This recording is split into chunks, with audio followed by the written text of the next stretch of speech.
hosts this year are Maine Municipal Association, Maine Real Estate Development Association, and Maine Downtown Center. Our gold sponsors are Bangor Savings Bank and Maine Downtown Center.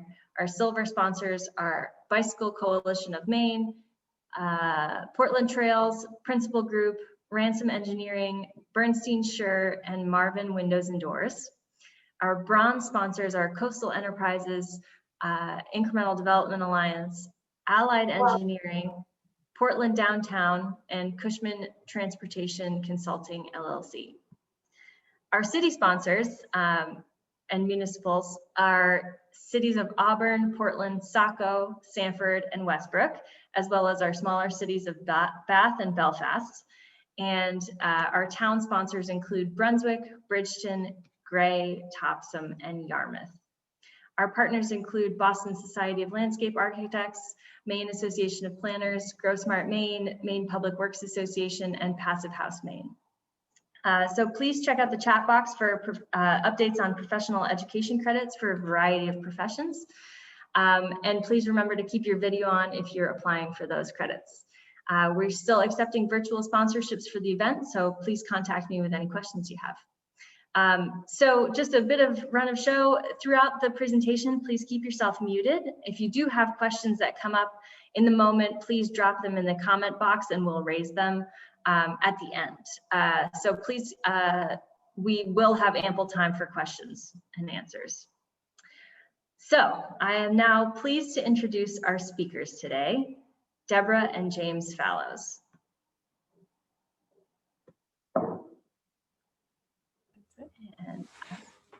Greetings. We are Deborah and James Fallows. You can guess which of us is which, but this will be one of the continuing education credits you'll qualify for. So we're here in Washington, D.C. We have both cicadas and leaf blowers in the background of our conversation, but we'll hope that the Build Maine spirit will surmount them. Deb and I are so grateful to be able to join you all. Deb, do you want to just say something about how grateful you are? We are grateful and we love Maine. We try to get there as often as we can, and it has loomed large and featured well in our lives. I'll tell you a little bit more about what we're trying to do in our part of the presentation here. It will be a little different from some in that on the one hand, we're going to have very few slides. On the other hand, we're going to have a number of movie clips. And they think they illustrate, you'll see what we have in mind as we roll them out. And what we're going to try to do is to explain the way the project that we've been involved in now for nearly a decade meshes with things that you all are doing in Maine and some of the general patterns that we've seen in other parts of the country, matching them with ones in Maine, and what this suggests about ways forward for the country, for your state, for your communities, and all the rest. So we'll do this in a sequence back and forth. First, I'm going to say just 1 minute of background of why we're here, why we're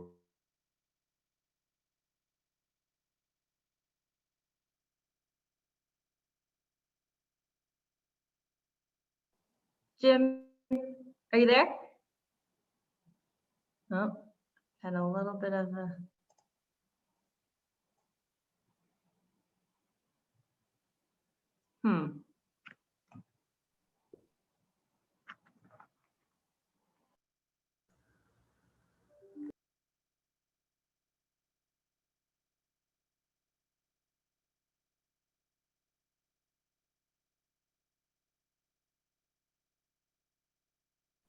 Sorry, everyone, some technical difficulties.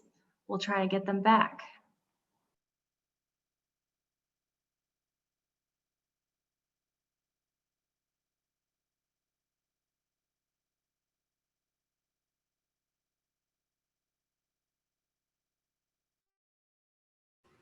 Maybe they can phone in if you can call them.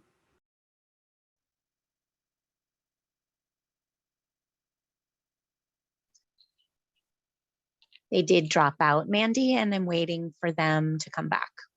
Okay, great. We are getting them on the phone. Sorry about that. Take a minute.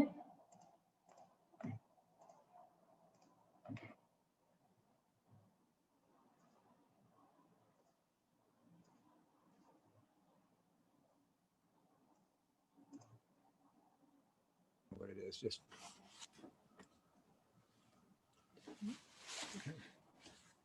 Okay, so if you have a seat.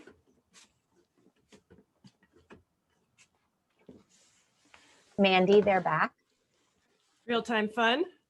So to put this in context, yesterday, essentially every news site in the country, including the Atlantic and the New York Times, was down for about an hour and a half for some kind of name server error. So I'm going to say this is spillover from the journalism-wide collapse we had. And also I'll move along briskly with less setup palaver. So the setup is that Deb and I, as some of you may know, we were traveling around for the Atlantic for a long time, doing city by city reports. We made that into a book called Our Towns. We've made that into a recent movie.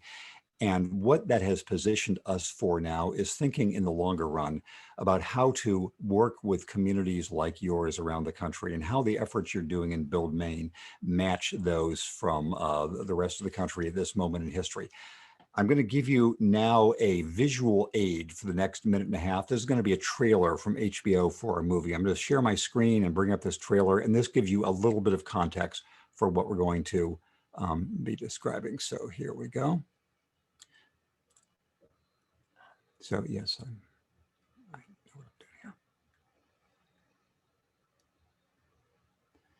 Okay, so this is the website for our new site, but here is the trailer of the movie. 5 years ago, we asked people to tell us the story of your town.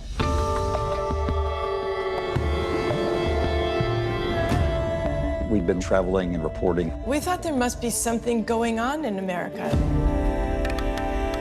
People wanted to talk about their town.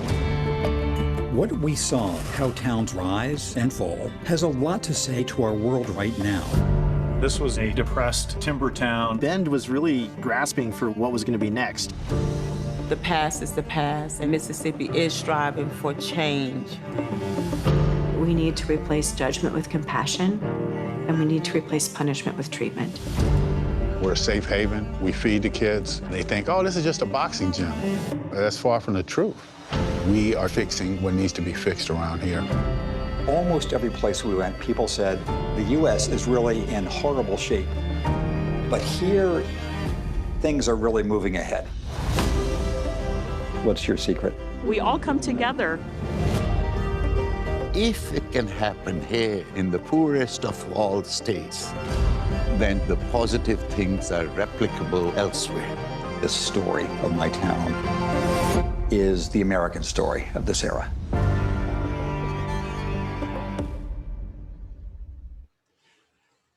So that's the trailer of the film from HBO. And I think one thing many of you have noticed, of course, is the number of scenes that are from Maine in that film. I think also you can see how beautifully it is filmed just as a work of cinematography.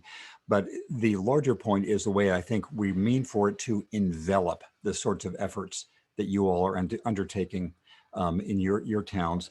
I'm going to say two words about history, the history that I think shapes the efforts you're making in Maine, the efforts Deb and I are making, the efforts that your colleagues are making around the country. I'm going to talk about the history looking backward of the United States and the history looking from this moment forward. And these are themes in the film, and to me, they're very important shaping concepts for the work that you all are doing city by city with so many of these innovative ideas.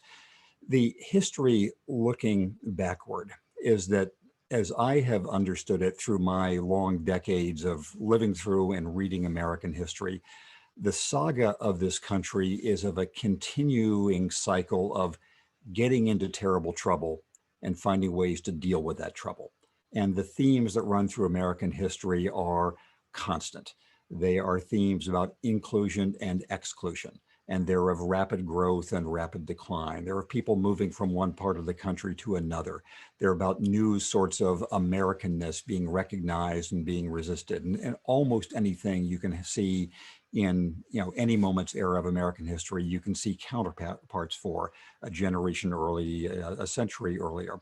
One of the themes that Deb and I were noting while traveling around over the last years, and that you probably have seen in Maine, is that almost all the symptoms that the symptoms that have been troubling in this moment in American history of sort of the inequality of growth and the changes in traditional occupations and the shifts in demographics and the challenges to government trust and legitimacy and all those things. They have their very distinct precedents 100 years ago, more than 100 years ago, during the original, Gilded Age in the late 1800s, early 1900s. And when we look back on that time, the lesson is a lot of experiments were being carried out just, city by city all around the country that were able to be put into use when there was finally a national moment of experimentation. And so our premise all the way along has been that moment would come again. And the country needed to be ready from the laboratories of democracy like those that you all are operating in your towns in Maine.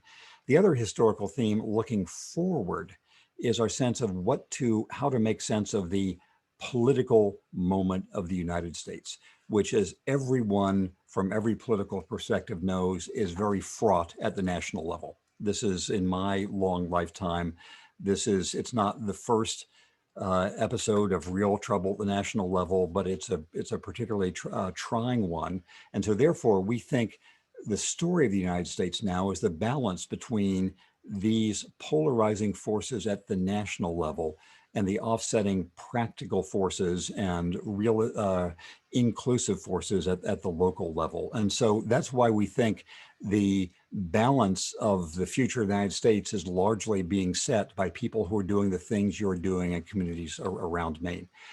Now we're going to have one more short video clip from your own home state. And then that will introduce Deb. So see how long it takes any of you watching this to guess what we're about to say. So stay tuned. So hold on a second.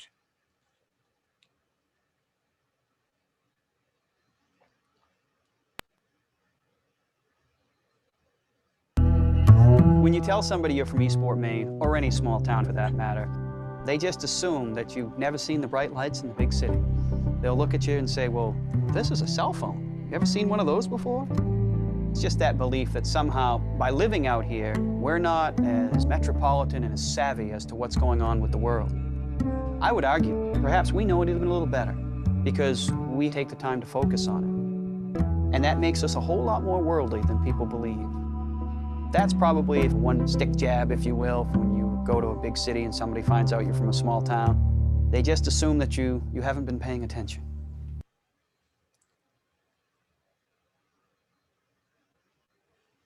So that, as you know, is Eastport, Maine. The main narrator there is Chris Gardner, whom some of you may know, who, as he points out, wears many hats in Eastport, as most people do there, including he could always be a radio commentator if he wanted. But now I give you Deb to talk about Eastport and some of the themes that derive from there. Thanks, Jim. One of the things about the stellar points of Eastport in our minds is that we just kept going back again and again. We've probably been to Eastport about half a dozen times starting in about 2014.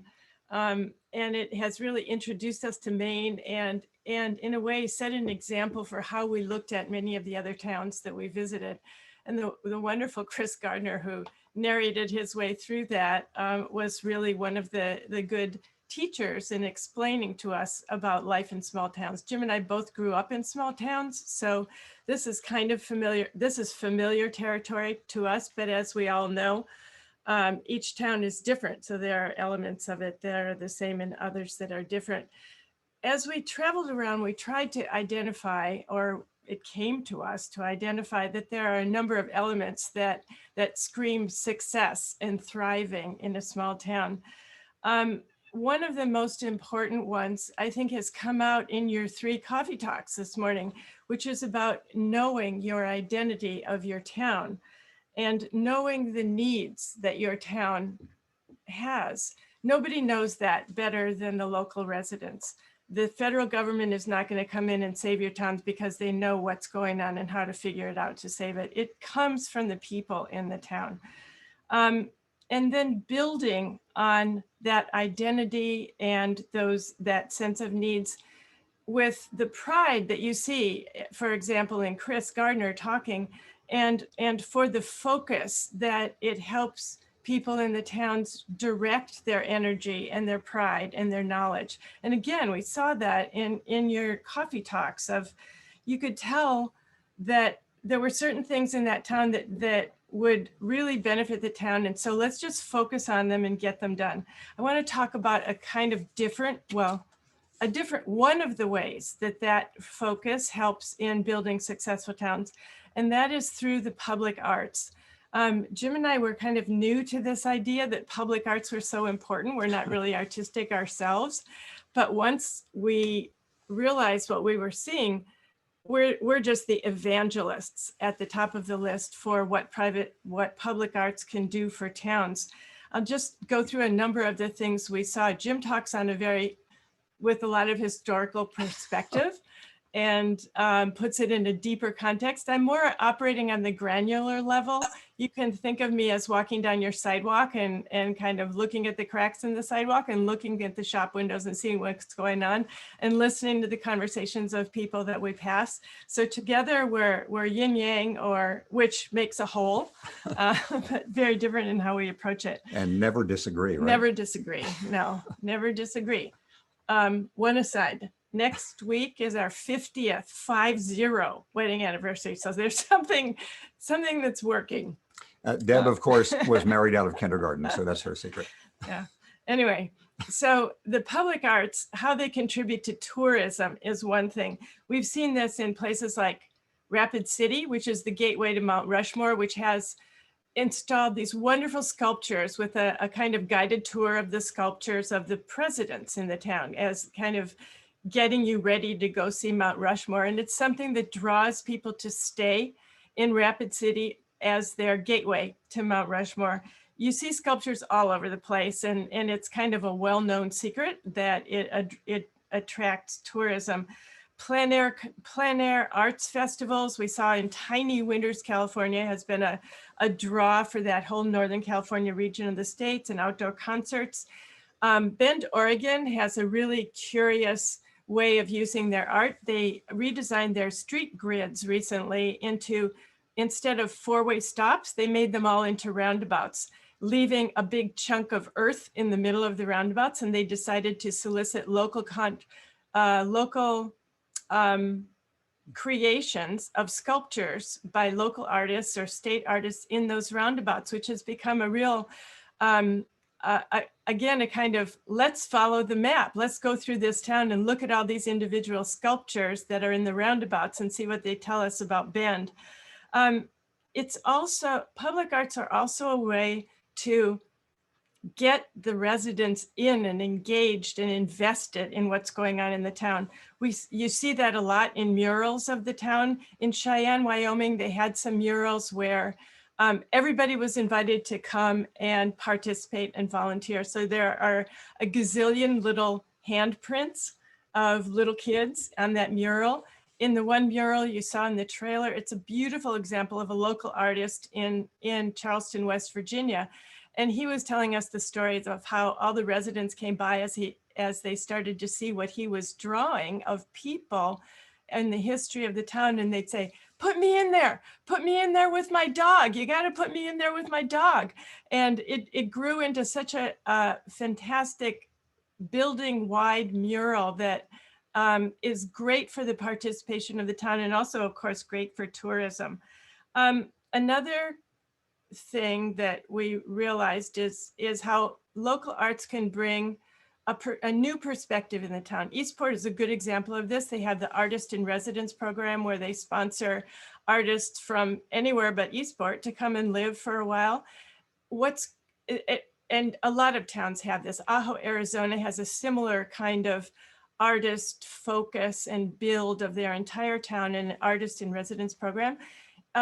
What we've heard the people in the towns really appreciate from drawing artists into the town is a different perspective on their towns. They see it, you know, when you live there, you kind of tend to look at the same things or overlook the same things, but artists come in and see things and are able to express that with a different kind of attitude that the residents of the town really appreciate.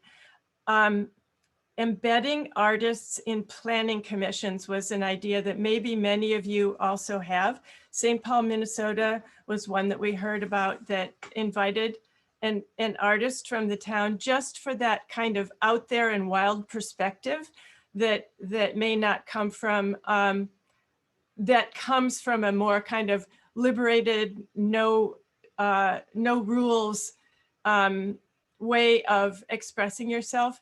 And joining into the traditional or ways of planning commissions and the standardized and regulatory ways of also creative, but creative in a different way. So that was infusing and embedding artists in the normal operations of the town was really interesting.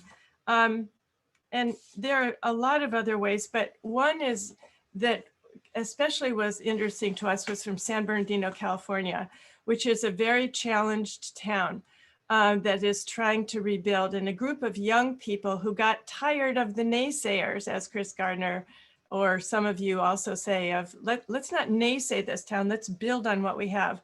They were kind of Pied Piper models, cleaning up parks, painting murals on buildings, and then they had some festivals where they would invite people in the town, especially kids, ice cream, music, and they would interview people at these festivals and talk about civic engagement in the town.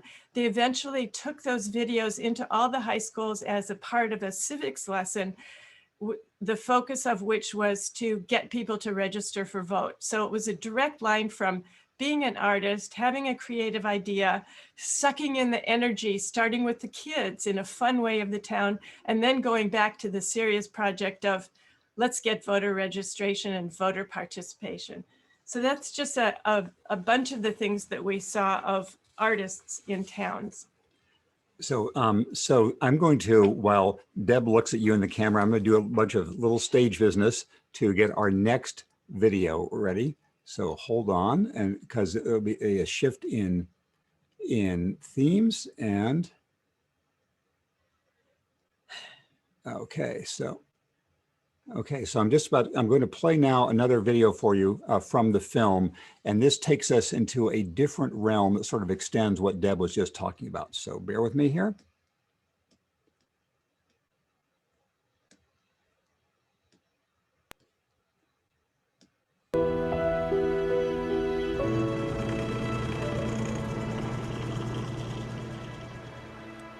It's a real shock when traditional jobs disappear. The future will be working alongside the robots. And the new ones call for skills that local people don't have. As we've seen around the country, community colleges are incredibly important in preparing students for new jobs. And in the bigger picture, fighting inequality. This is the Communiversity near Columbus, Mississippi. This is highly technical. It is not the old shop. The old vocational school was sometimes a penalty a person paid. Pressed at every station. We are second chances for people to get that high school equivalency, to get a job. Many individuals in our community are one flat tire away from losing their job or not finishing their education. We help bring partners to removing those barriers. We lift up the community as a whole. That's the best description of community college and what you do that I've heard anywhere. If it can happen here in the poorest of all states, then surely the positive things are replicable elsewhere.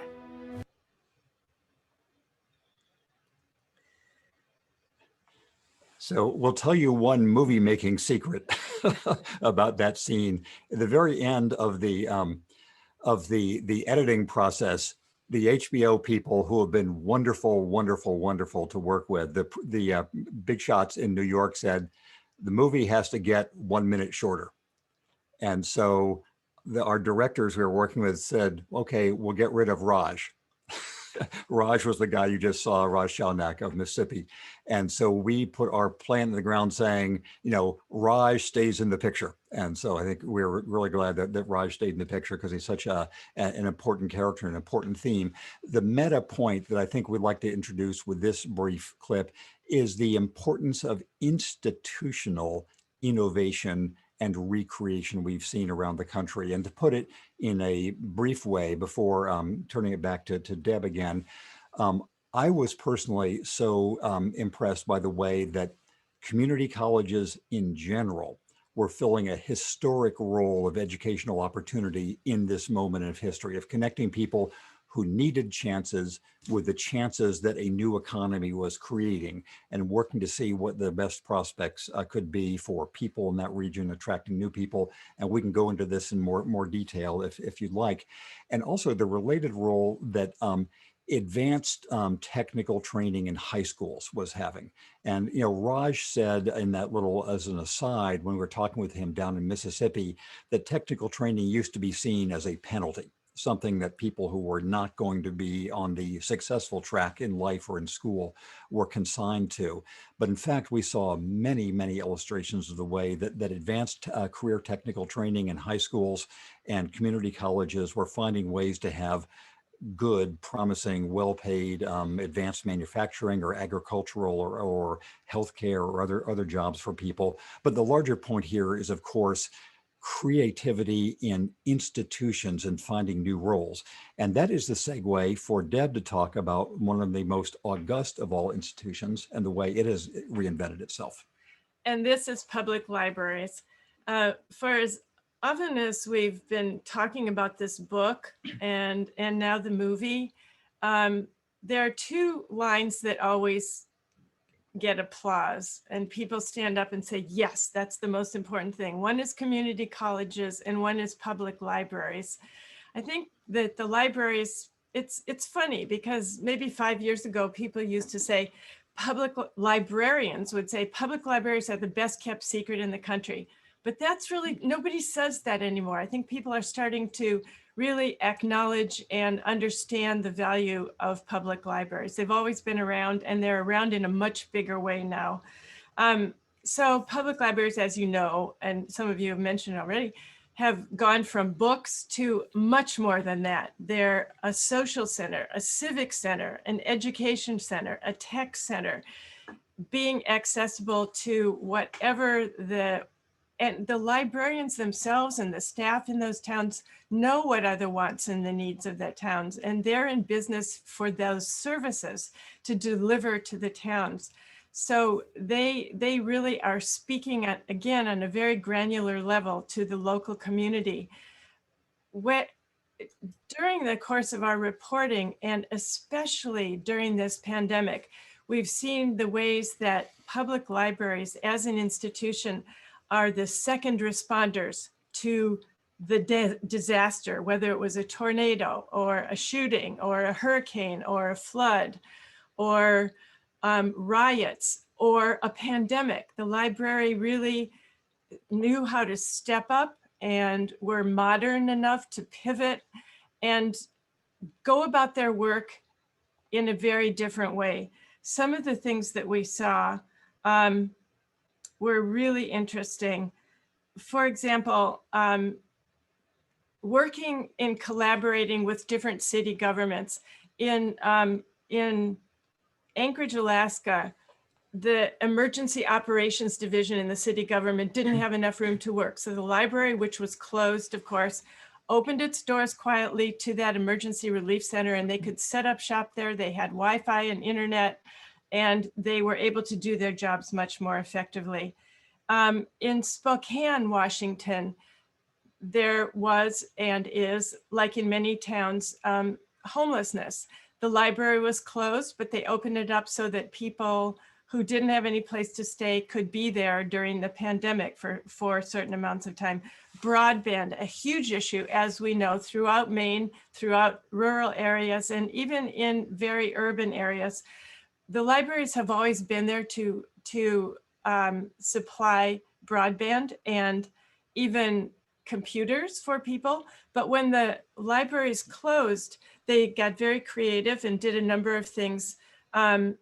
First of all, they bought lots of hotspots, would lend them out to people, leave their Wi-Fi open all night so people could go there. And in a number of places, sent volunteers from the community out with hotspots to designated locations in their cars, where they would turn on those hotspots in, say, parking lots. So kids who had to do remote schooling but didn't have Wi-Fi at home, their parents would take them to those parking lots, and with often the iPads that were issued from the schools and the Wi-Fi that was available in a movable feast from the library, could go and have a chance to go to school virtually, where they wouldn't have had that at home. Libraries have always been kind of distribution centers and points of contact for kids who needed to do something in the summers. They worked with food pantries or food distribution. If the kids couldn't go to school to get their meals, they would come to the library, and the library people or the staff there or the people from the schools would come in and give those bag lunches and bag breakfasts out to the kids who would come to the library outside to get them instead. The libraries found ways to go to the people since they were closed and people couldn't come to them. Some would set up kiosks in hospitals or health clinics where people could order books or critically find information, which one of your coffee talks was about getting information out to people. Libraries really ramped up to supply COVID information, where to get your tests, how to get your tests. Everything about COVID was apparent in a much more vast presentation than it had been done before, and taken out to the people to be accessible to them. By contrast, on the other end of the scale, libraries who've always served the senior population really well didn't know what to do with the seniors who couldn't come into the library and who weren't necessarily good at doing things virtually on the library site. So they opened their phone lines, like hotlines, and said to the seniors in the town, "Are you lonely? Do you just want to talk? Call us." And the staff of the libraries would just talk with the people. They never called me. You and me, yeah, so we're here.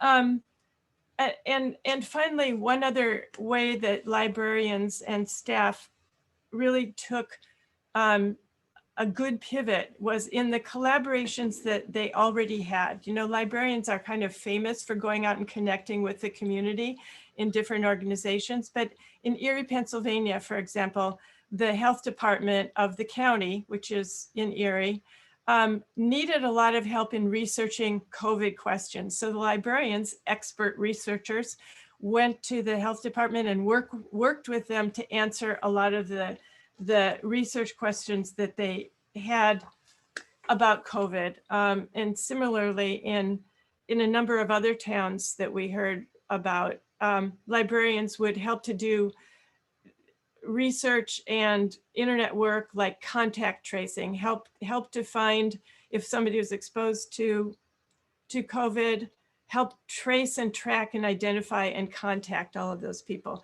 So this is just a huge plug for how the strength of this local institution, as an example of other institutions, continues to modernize in the pandemic, and certainly will come out of it better and in different ways from learning the lessons of what happened during this pandemic. So we're now going to segue to one other very quick film clip, which introduces one other topic of relevance to communities, and then we'll have the big finish of the main principles we want to share, and then some of the excellent questions that you've said in the chat. So I'm going to shift over here to this other film clip. Let's see if this works.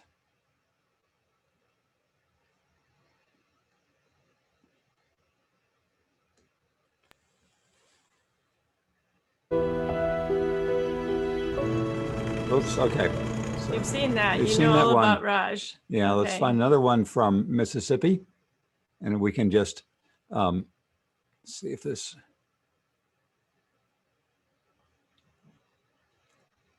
or else Okay, we can just talk our way through this. Yes. So, Yeah. so this was a clip from Mississippi, where in Columbus, Mississippi, a historic plantation center, a Civil War battlefield, et cetera, one of the main and most impressive efforts in that part of the state has been led by a public residential high school, the Mississippi School of Math and Science, to connect white and black people in the state to their past and to their future. And you know, the problems in Mississippi and the country as a whole are evident on the racial front, but this was an illustration of grappling with it, which led to one of the points that we saw distinguishing a lot of successful communities, which was intentionally making themselves open, recognizing that by definition, the only way a smaller community is going to survive in the long run is if new people decide to live there.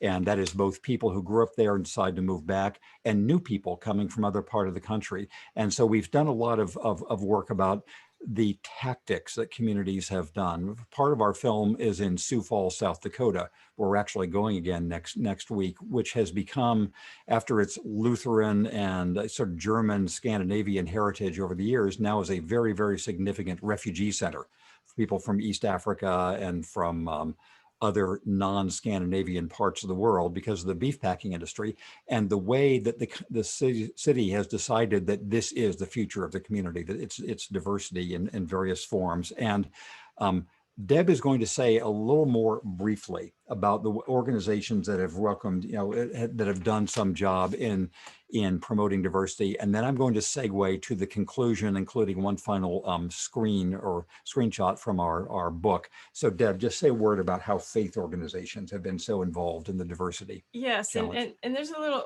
background in our reporting about faith organizations. We found that probably to be the most difficult thing in the reporting that we did, because when we would go into a town, that it was easy to understand, and you probably recognize this in your towns, I certainly do from our hometowns, that each church has its kind of own identity, and there's a lot that gets attached to that. It's not only the religion itself, but it's the kind of culture and often the politics. And so for us when you go looking for a school, it's easy because it's a school and there's, and you don't have all this business behind it. But if we went into a town and just went to one church, it would become a thing. It would become an issue and in a way, an obstacle for us that we didn't want to carry around with us. So it was kind of hard to connect with the faith organizations in that way. But what we did see was when the faith organizations got together and worked as more of a unit, or were working on a specific issue. And the refugees was certainly one of them. A lot of the origins of refugee programs around the country are from Catholic Charities, Lutheran Services, different religious organizations that go through the sponsorship of refugees, the whole organization from soup to nuts. You help them get off the plane, you help them get established, you help them build their lives, and you integrate the refugees and immigrants into the community in a completely full way, and connect with that way through a lot of the different people in the communities. So we did see the religious organizations operating in that sense. So now, recognizing that time is going on, you have a lot of excellent questions. I'm going to segue to just a very brief what this all means and where we, Deb and I, hope to go, and where we hope we all can go. So I'm going to share one more screen here. You can think of this as the virtual slide presentation. Let me go to this and find it. So this is, okay. Okay, so this was the last chapter of our book, as some of you may have seen, is what we found as the non-scientific, but they impressed us frequently, signs of civic success. And just to go through them quickly, first was that people were managing to set aside the really poisonous national political issues and work on things that were practical and local. Number two, that you could identify people we thought of as civic patriots who had decided that their life was about more than just, their interest didn't end when they walked out their own front. Yes, thank you. Deb is charmingly reminding me of something I was going to do anyway. Backseat driving, sorry. This is part of how we've gone along so well. Civic patriots, the phrase public-private partnerships, there was something tangible that it referred to. It wasn't just kind of slogan. There was a civic story. People knew why their town was the way it was and what it hoped to become. They concentrated on downtowns. The original phrasing of this next one, number 6, was that they have a research university, but we changed that because that's unfair. That's like saying, well, you're 7 feet tall, because only some people are 7 feet tall and only some places have research universities, but lots of places can work with research universities. And we have some regional illustrations we can give you about that. Number 7, I think, is something that any community can do, which is developing and paying attention to community colleges, which are so important now. They have innovative schools, public and private. Number 9 is where we're getting to again. They make themselves open. They recognize that, for example, as Erie, Pennsylvania intentionally made itself a site for refugees, and there are about 10% of its population now is refugees. And I know there are examples in Maine of the similar approaches. It is never in American history been problem-free to intentionally expand or change the demographic mix, but it has been through the American saga the way the country has been enriched in every sense of the term, enriching. And number 10, we had big plans of just ambitions for the city.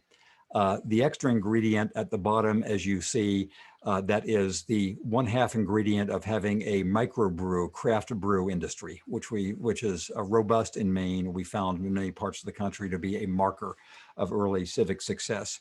Where Deb and I are going with this, just to mention briefly, I'm going to share a different screen with you, is I'm just going to get over here, is the foundation which we've just founded, coinciding with our movie. It's all called the Our Town Civic Foundation. The site is ourtownsfoundation.org. And its ambition essentially is to connect people like you with your counterparts all around the country. What Deb and I have learned over the years that we've been trying to learn about local level renewal is, number 1, how much of it is going on, but number 2, how little awareness this has had both in the national media and from one place to another. That people don't recognize that they're sort of pioneering these wonderful new ideas in one part of the country when they're happening simultaneously elsewhere. And certainly the national media rarely recognize that there's more going on in smaller parts of the country than simply tornadoes, which are one reason to go there, or tragedies of other kinds, ranging from opioids to shootings, or political interviews 2 days before a primary, where somebody flies in, goes into a diner and says, what do you think about this or that candidate? Or what do you think about this or that national issue?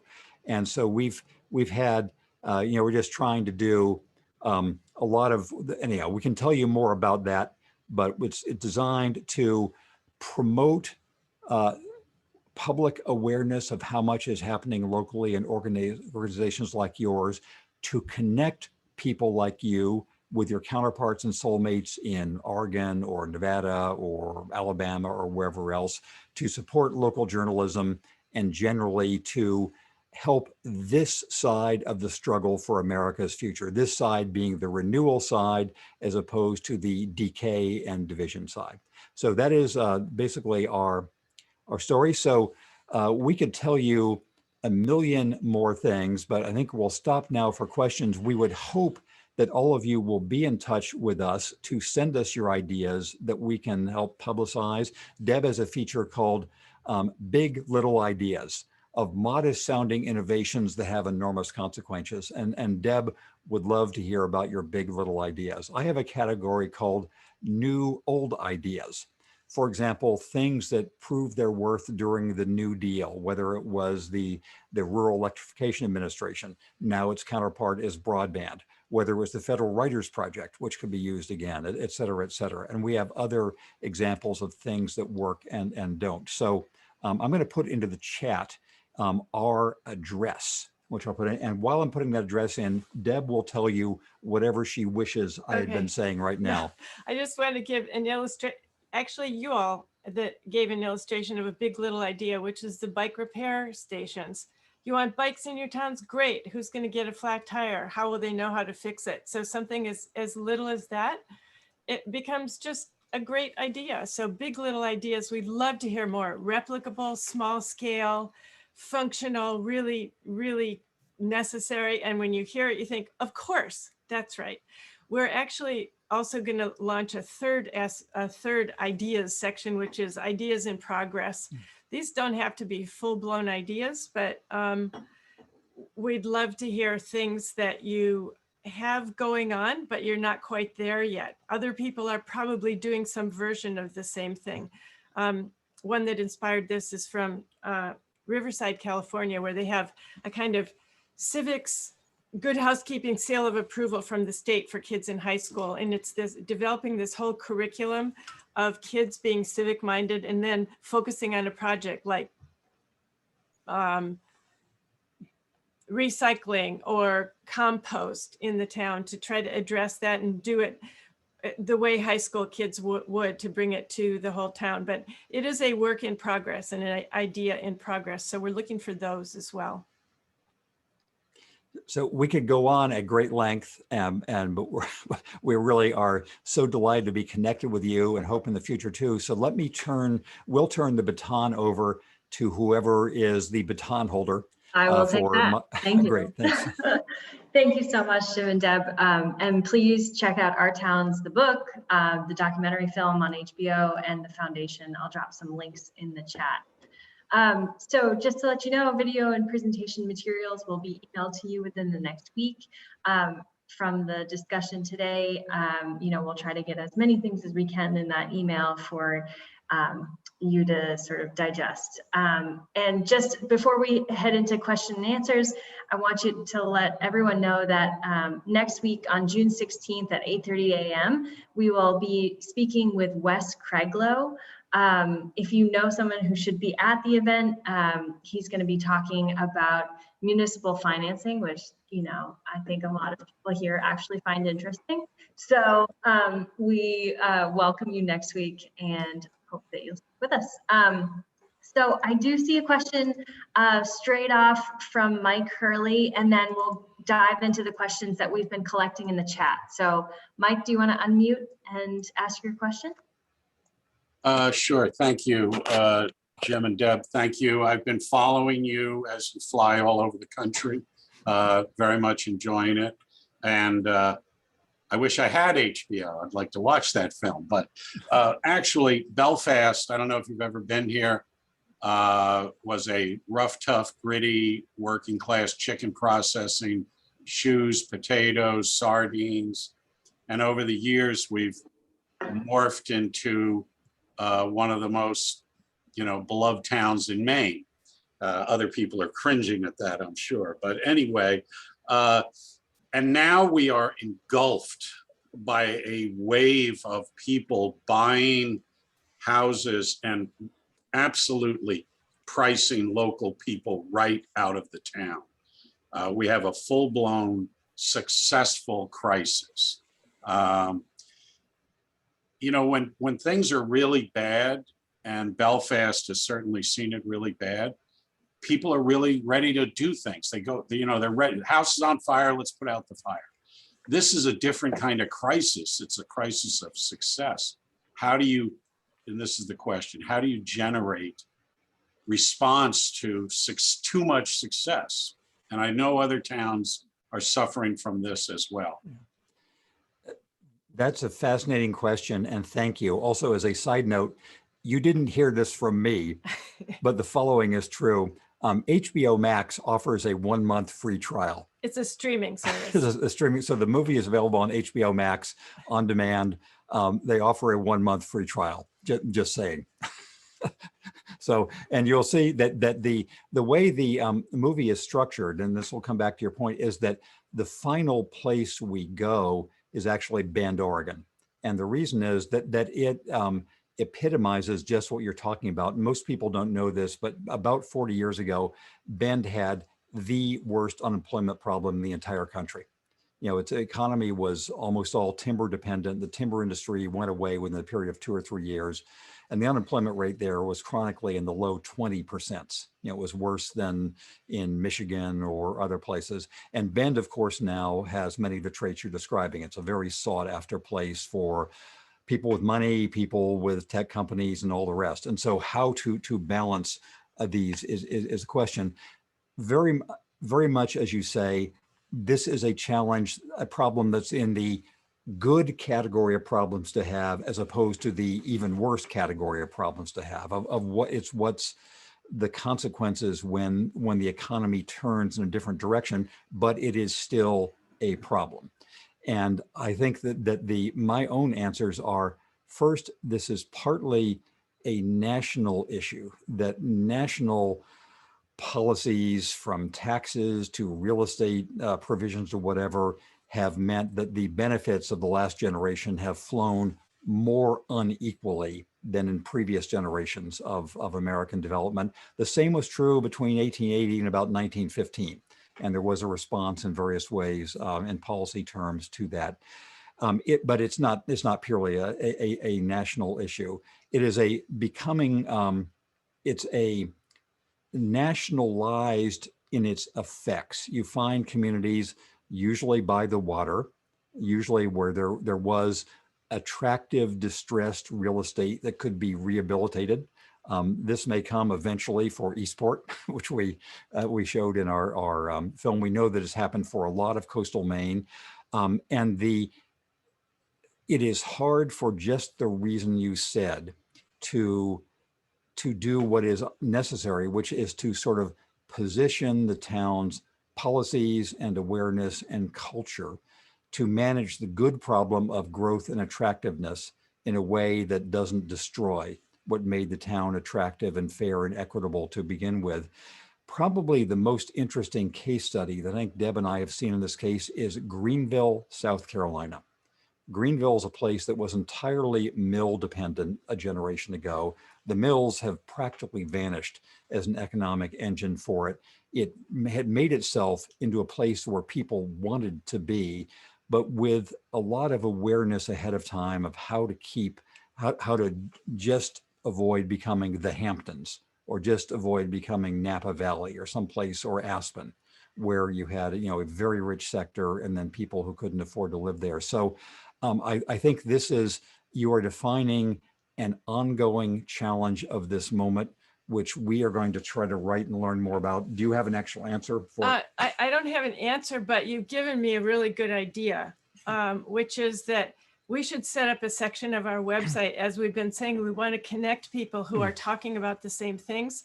Exactly what you're talking about has been a really hot topic that I've heard around the entire state of South Dakota. During the pandemic, I was on Zoom calls with the economic development groups in South Dakota, and they were experiencing the same kind of thing that you're talking about. People, believe it or not, from Brooklyn, New York, and San Francisco and Silicon Valley were going to South Dakota because they wanted someplace else to be during the pandemic. And a lot of them are deciding to stay there, and they're buying up the houses and there's nothing left. And what are people supposed to do? They sell their house, they've got nowhere to go. People in South Dakota are talking about this. And if we can have a little dedicated spot on our website where people will bring their own ideas, maybe it will help you help each other. So thank you for that. Thanks, Mike, and thanks, Deb and Jim. So can you speak to the ways, these are the questions that have come in through your presentation. So can you speak to the ways that towns which don't have academic institutions leverage the resources that they have to rebirth themselves? Yeah, I'll give you I'll give you one regionally based illustration, and then maybe some others too. So we spent a lot of time after our book came out, and it was not included in the movie, in the area of far southwestern Virginia and western North Carolina. The biggest town there is Danville, Virginia, and there's hardly any other big towns are there, because through its economic history, its model was to have these sort of population 10,000 people milling towns that were 20 or 30 miles apart. And there's Danville and a bunch of others of them. And the problem for this region is that all of the mills went away at the same time: tobacco and textiles and furniture. That was all the economic base of that region, and it all went away. And also for reasons that were partly, for reasons that were 99% corrupt, they didn't have any institutions of higher education there, because the mill owners thought, let's keep these workers from having any fancy ideas of universities and colleges. So there weren't even community colleges.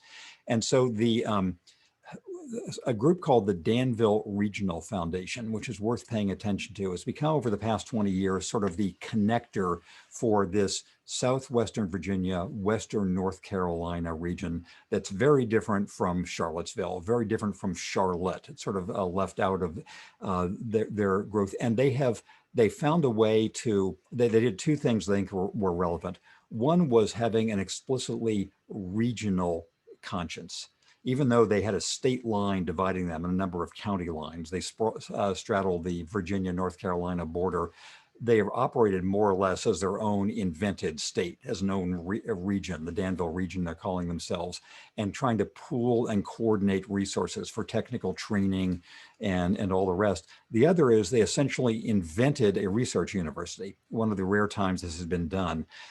It's a long story, and it involved the sale of a former religiously run hospital to private owners, which created a nest egg of a couple $100 million, which was used mainly to set up something called, I think, the Institute for Future Learning, or has some name like that, which essentially is a research university right there in Danville, and is trying to do the things that a research university would do, except having students. They have faculty, they have research projects, they have economic spin-offs, they have all kinds of things. And so to us, that was an illustration of people figuring out how to invent something they didn't have. Community colleges, I'll just give one other illustration. In Dayton, Ohio, where we spent a lot of time, also not in the book, Sinclair Community College, the oldest community college in the country, and the University of Dayton, a private Catholic school, have essentially pooled their efforts to become the economic development engine for the city of Dayton, which needs a lot of economic development. And so I think, again, institutional innovation is the short answer. And one another version of an answer to that question is what we've seen going on in the high schools, which are essentially skilled technical training tracks in high schools, where kids will have their high school education fused in with medical training, like to be nurses or interns at hospitals, to learn robotics, to work in highly skilled automotive industry, to learn how to do the technology that's involved in construction. We've seen high school tracks working in Southeast Georgia, in Fresno, California, in San Bernardino, in Winters, California, which is agricultural. So everything is around, micro agriculture and the whole history of agriculture. How that works is a really good model, because it can engage the almost college age kids into really get them excited about their high school education because it's relevant to the places where they live, and get them into some kind of training with the local industries that are around. And in a place like Winters, California, they have at the library set up remote access learning in coordination with colleges or higher education to work remotely with them. So if the school is not actually there, it can be virtually there, working with those programs that are going on at the next level down in the high school. So it's I don't know, it's another step, it's another avenue to take, and maybe slightly easier or works better in some places than others. Interesting. So can you talk a little bit about the music versus the visual art examples across the country? Well, the visual art examples, I think we saw a lot more of them because they're easier. You don't need the kind of organization. People can do this by themselves. For example, in Ajo, Arizona, for some reason, they all got into sculpting. And so there were a few artists that started stone sculptures, and pretty soon everybody's front yard had a stone sculpture in it because there were a lot of rocks around, and people went out to the desert and got these things. So, and same thing with murals. Anybody can do it. Everybody can do it. And most people have some, except us, have some little bit of talent to do it. In the music, we've seen some interesting, besides, you know, the kind of outdoor concerts that we're used to, in both Grand Rapids, Michigan. No, not Grand Rapids, Holland. Traverse City, Traverse, City, yeah. Michigan, and in Lemon, South Dakota, population 400. They have kind of traveling musical performances. People couldn't go anywhere during the pandemic, so they opened their front porches, and a couple of people would get together and have outdoor concerts, and it became, again, a movable feast of music that you'd go from one to the next, and a way to get the community engaged, a way for people to show off their musical skills. They didn't have to be, you know, concert level performers.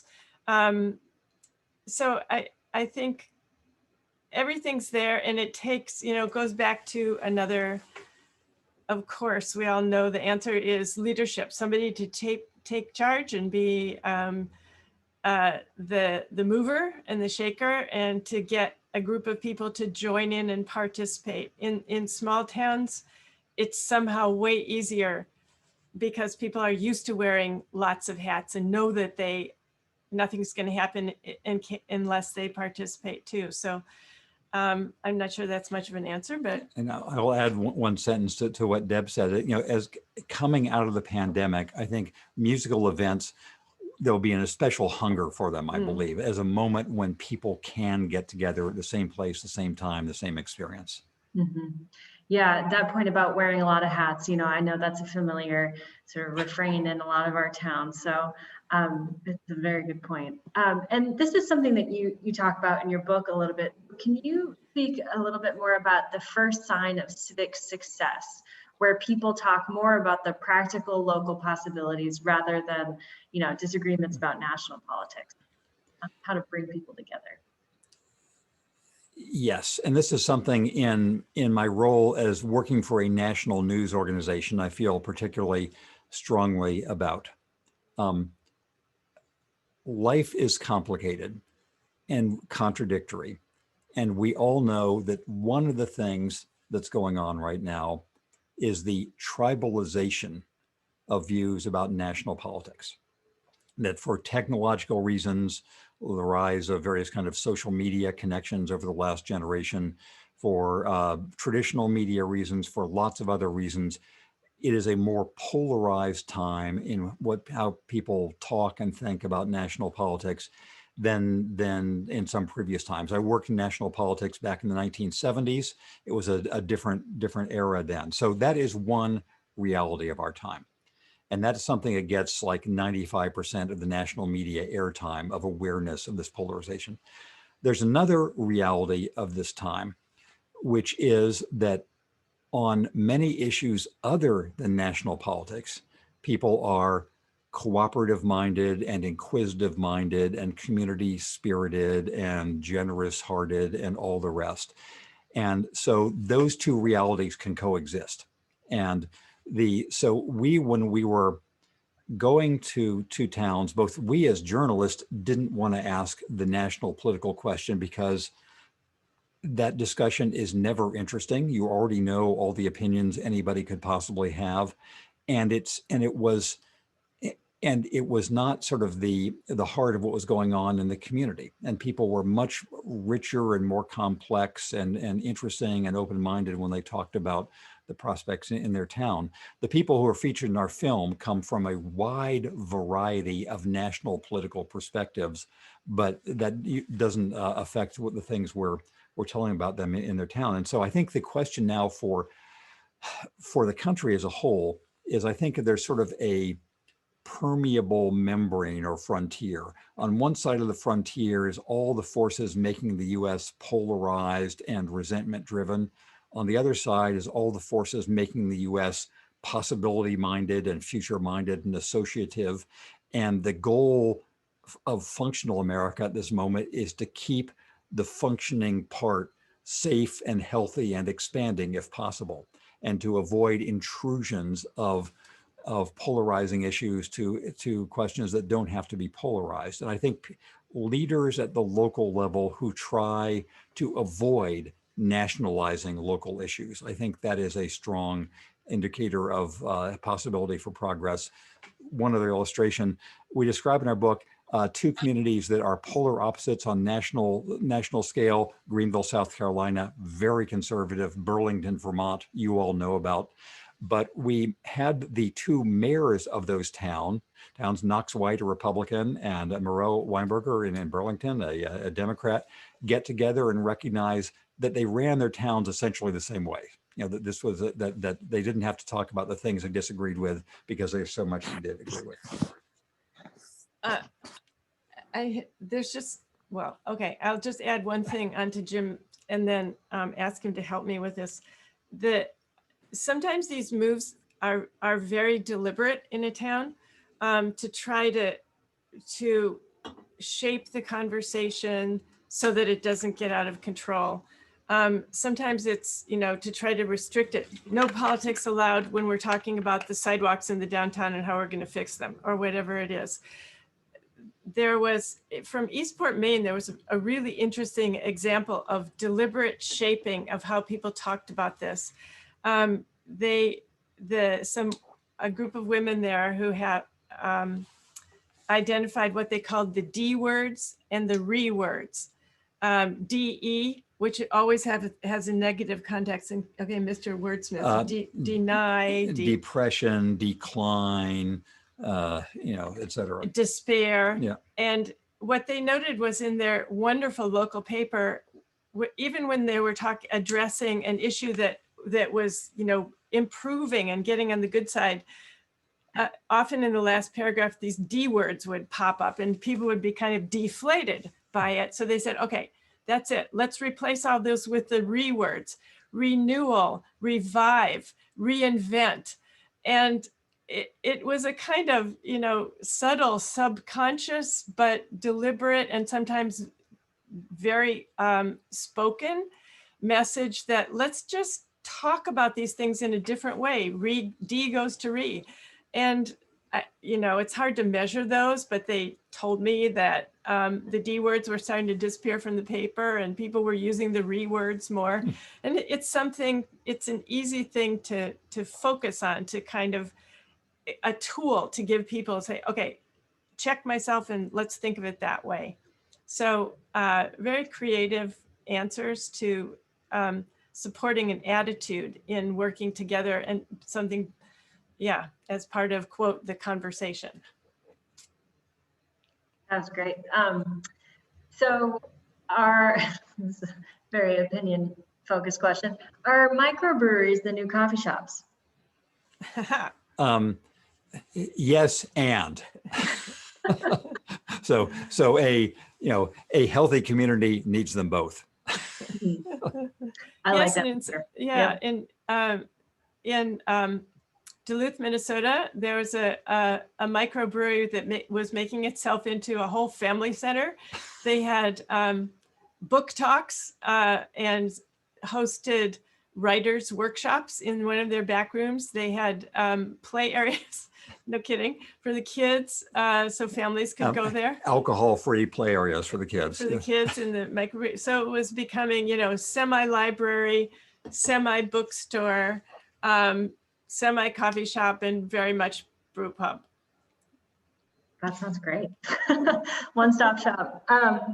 So I guess I have 2 questions left, and that kind of about wraps us up. So if there are any other burning questions, please drop them in the chat now. But could you tell us a little bit more? I know you touched on your new nonprofit, but your foundation.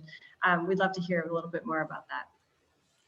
Good. So this is so I'll give you first some of the details, and then the extra the details again, as you have in the chat. It's the Our Town Civic Foundation. The site is ourtownsfoundation.org, and the email is ourtownsfoundation@gmail.com.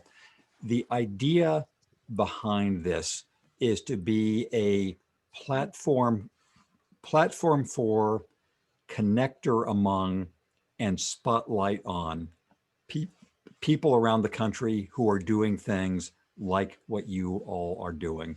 We recognize, Deb and I, after all these years of traveling around, how much of this renewal and reinvention creative thinking is going on, and that we as writers, we don't really have a lot to add to the inventiveness that you've already done. What we do have as writers and as film people and as podcast people is a way to add to the leverage and the visibility that you all have by reporting on these stories, by trying to connect you, as we've been doing in this talk, with somebody who in Pensacola or in Fresno is doing something different to what you're doing, and to try to elevate, here are the ways that communities have found to deal with local journalism that actually work. Here are some big little ideas about the arts or about community colleges that have actually been effective. Here are some things which are ongoing as projects. And here are voices you're not going to see on the op-ed page of the New York Times or on a CNN panel or in whatever other way you get news, but should be heard. And so I think if you go to our site now, you'll see, where we are developing out now. We're about to import some of the hundreds of posts we've done over the years for the Atlantic. So that's the idea of the foundation, and we welcome support and donation from any and all. And right now, as you'll see, some of the report, we're going to keep on reporting, and we're going to keep on writing for that website. But we also have a section called Voices from America, where we want other people's contributions. What's going on in your town, whether it's a video or a podcast or reporting. So we are, soliciting the stories from you all who know best and trying to curate them. We're making this up as we go. We don't have a donate button yet, but that's coming up soon. We're pounding on the web designers to get the damn donate button working. And other things that, it is a work in progress. And just today, hearing about, okay, housing, let's segment this so it's easily accessible to people around certain topics. Ideas from you are important. We need your ideas and your help. So.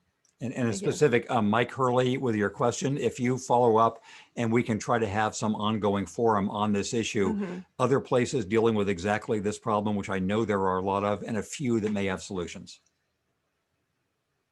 And my final question today for you is, when will you be in Maine next? Oh, sooner than you think. We were just talking about it. Thought this is becoming a good time of year to go to Maine, right? Yes. It's actually unseasonably warm right now, but it should sort of become more seasonable June weather the next week or so. So we actually are planning, we have a number of friends there who are planning sometime in July to make sort of a week-long tour of Maine. Tragically, the Eastport Airport is under construction during the summer. I mean, come on.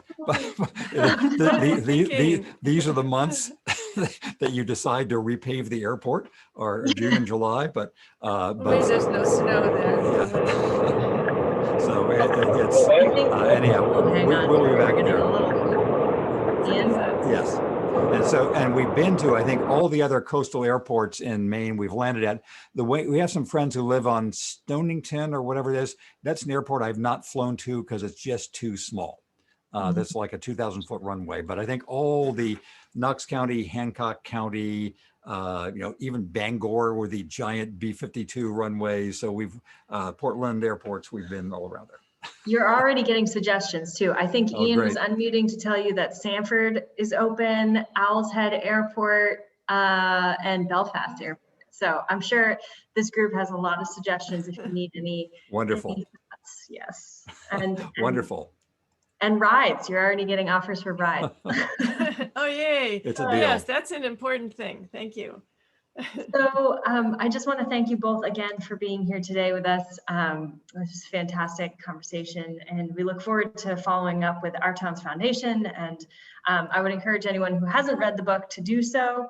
And for Build Maine attendees, please remember to sign up for your professional education credits if you are doing so. And we look forward to seeing you next week. We will follow up with an email with follow-up materials within a week. And yes, thank you everyone for joining. Have a great rest of your day.